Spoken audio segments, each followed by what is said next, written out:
요즘 삼성전자 난리도 아니죠. 진짜 최악 위기라고 이야기합니다. 그런데 왜 이런 위기가 왔을까? 이 나라 때문입니다. 제가 제목을 달았는데 이 나라는 중국입니다. 삼성전자가 기술력이 부족해서 위기를 맞았다. 뭐 그럴 수 있을 겁니다. 그러나 그 기술 격차는 그렇게 크지 않고요. 뭐 어떻게 생각하면 한두 달만 해도 그냥 역전될 수 있는 기술 격차이기 때문에 문제가 없다 이렇게 볼 수 있습니다. 그런데 중국이 반도체 굴기를 하고 나서 엄청나게 성장을 했잖아요. 그러다 보니까 반도체 수요 중에 많은 부분을 이제 중국 반도체 기업에 의존하기 시작을 했습니다. 이제는 한국 기업이 필요 없는 거예요. 실질적으로도 한번 보실래요? 삼성전자 뿐만 아니라 메모리 반도체 대중국 수출 비중을 보면 2024년 9월이 37.9%예요. 2012년 반도체 불황기였던 그때 37.7%거든요. 그때하고 똑같아진 거예요. 반도체를 중국이 수입을 안 한다는 뜻이 수입을. 2020년만 하더라도 54.2%거든요. 대중국 수출 비중이. 그런데 지금 떨어지고 떨어져서 37.9%가 됐으니 12년 만에 40%가 무너진 이야기잖아요. 40%. 12년 만에. 그러면 12년 만에 우리 반도체에는요. 위기가 왔다 이 뜻이에요. 그러면 중국은 많이 생산하겠네요. 맞습니다. 중국은 굉장히 빠른 속도로 성장하고 있습니다. 2022년 글로벌 D램 시장 내에서 중국 제조사 비중이 4%에서요.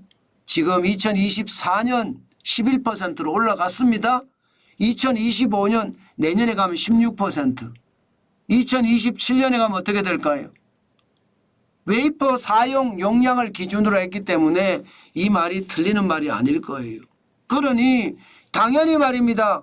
22%의 시장 점유율이 이제는 시장의 11%까지 올라왔으니 삼성전자가 최악의 위기를 맞은 것 당연한 것 아니겠습니까? 아니 2024년 2분기 10조 4,400억 원의 영업이익이 10월에는 9조 1,000억까지 줄어들었잖아요. 이게 일시적인 상승 때문에 삼성전자가 좀 열악해졌다 이런 분석도 내놨습니다. 저도 그렇게 말을 했고요. 그러나 근본적으로 지금 기술의 리더십을 못 잡아서 떨어진 것도 있지만 분명한 것은요. 지금 중국의 부상 그것도 급부상으로 반도체에도 위기가 왔다 이런 뜻이에요. 야 이거 괜찮을까 싶어요. 삼성전자만 하더라도요. 지금 반도체만 유일하게 중국의 어떤 우위를 점하고 있는데 이제 가전도 그렇고요. 스마트폰도 그렇고요. 여기에 디스플레이라고 하는 것도 그렇고요. 모두 하나같이 말입니다. 중국에 뒤처지는 시장 점유율이 뒤처지는 2등 기업으로 전락하고 있다는 것. 야, 그거 생각하면 진짜 무섭습니다.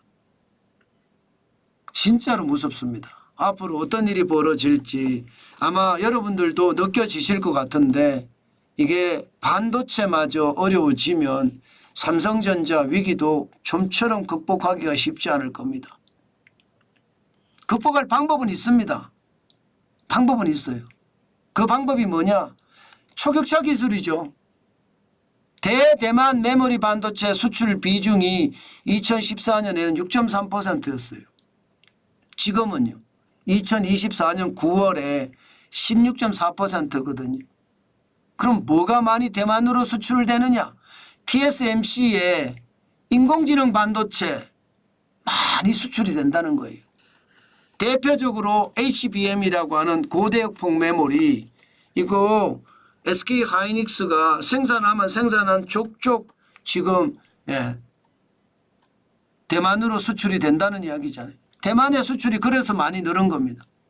이것을 생각을 하면 결국 중국의 부상은요. 메모리 반도체, 범용 반도체에서는 중국이 앞으로 시장을 더 많이 점유할 거고요. 이것을 극복하고 우리가 삼성전자가 위기에서 벗어나려고 하면 결국은요. 고대역폭 메모리나 혹은 초격차 기술을 가지고 있는 제품들을 중심으로 해서 더 늘려야 된다. 그 방법밖에 없다는 게 그래프가 이야기하고 있습니다.